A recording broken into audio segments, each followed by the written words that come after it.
Mambo poa. Za kwako? nzuri. Niambie. Kuna kitu nataka nikwambie. Ndio maana niko hapa, maana umeniambia una kitu nataka kuniambia. Unaona tarehe ya leo?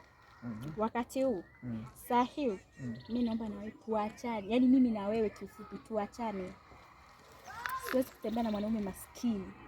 Yaani siwezi kutembea na mwanaume hapo hajui anaelekea wapi, anaishia wapi, mwisho wake ni upi. Yaani wewe uko tu kwenye mkumbo wa watu. Ni mradi na wewe ni meka. Yaani umetoka huko ulipotoka, mimi nikajua umeniitia jambo jema, jambo zuri. Wewe umekuja kuniambia tuachane.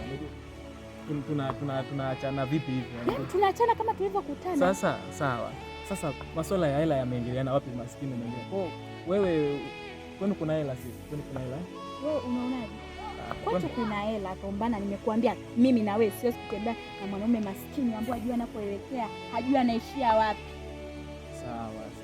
Kwa muda wote yani au kuona kwamba nyie mna hela, mimi sina hela, atuendani. Kwa leo ndio umeona kwamba umaskini wangu leo ndio umeuona. Atuendani, yani mimi kifupi sio type yako, tafuta yako. Sawa, mimi sina hela, nakubali. Mimi sina hela, nakubali. Mimi nipo tu sawa, nakubali. Lakini wewe unaniachaje gaje? Kwani tulikutanaje?